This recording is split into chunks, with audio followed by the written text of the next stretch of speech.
विद्यार्थी मित्रांनो, YBD green army या यूट्यूब चॅनलवरती सर्वांचं स्वागत आहे.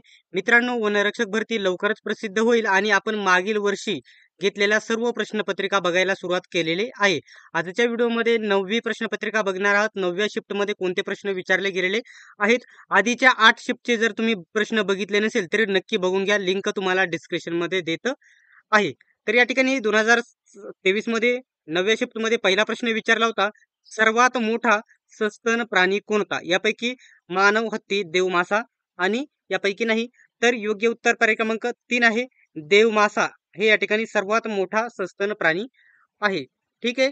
त्याच्यानंतर दुसऱ्या क्रमांकाचा प्रश्न तुमच्या समोर दिलेला आहे, छत्रपती शिवाजी महाराजांचा जन्म कोणत्या किल्ल्यावर झाला? रायगड, राजगड, प्रतापगड, शिवनेरी. तर पर्याय क्रमांक 4 शिवनेरी किल्ल्यावर छत्रपती संभाजी महाराज छत्रपती शिवाजी महाराजांचा जन्म झालेला आहे. नेक्स्ट तिसरा आहे, ज्ञानपीठ पुरस्कार कोणत्या क्षेत्राशी निगडित आहे? तर क्रीडा साहित्य साहित्य, क्रीडा, आरोग्य, संस्कृती. तर पर्याय क्रमांक 1 साहित्य क्षेत्राशी संबंधित आहे ज्ञानपीठ पुरस्कार.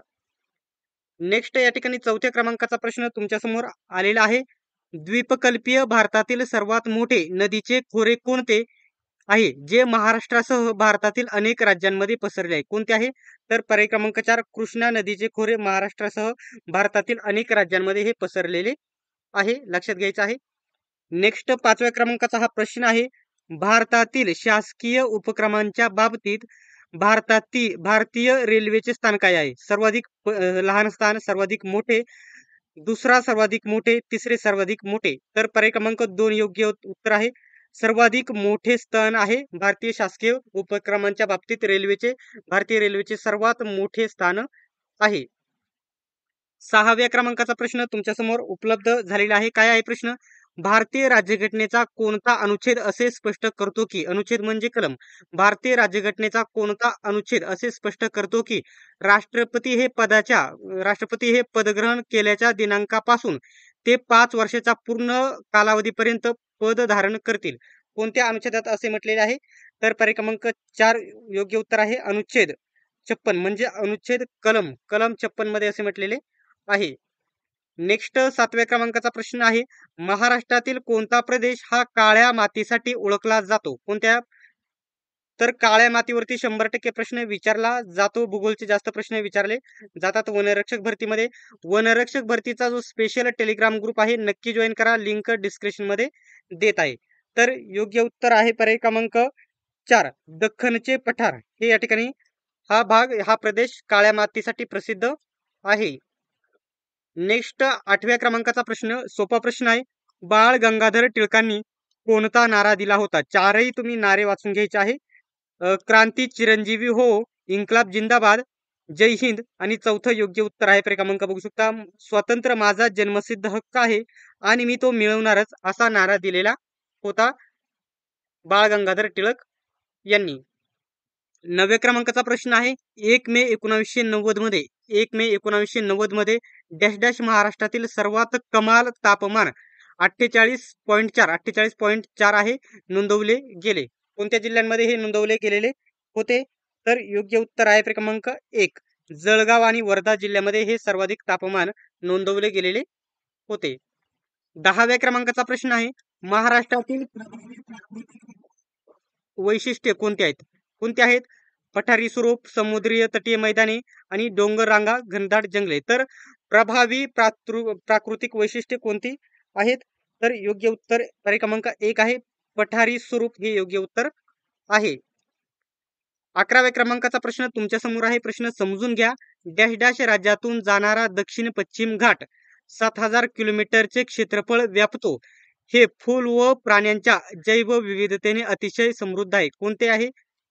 तर योग्य उत्तर आहे क्रमांक 4 केरळ आणि तामिळनाडू. ठीक आहे.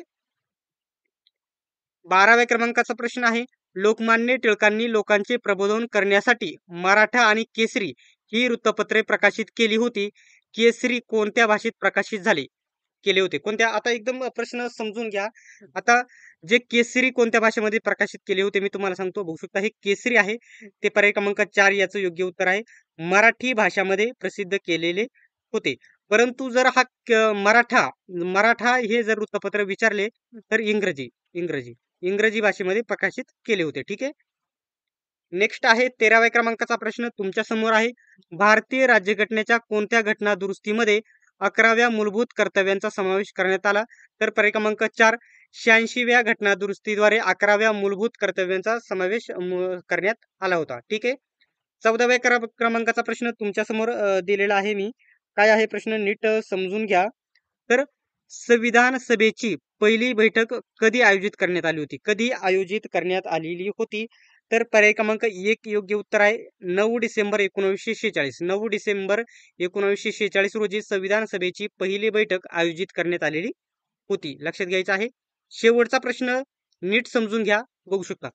कोणत्या वर्षी भारतातील गरिबीच्या आकलनाच्या पद्धतीशास्त्राचे पुनरावलोकन करण्यासाठी सुरेश तेंडुलकर यांच्या अध्यक्षतेखाली तज्ञ गटाची स्थापना करण्यात आली? कोणत्या साली?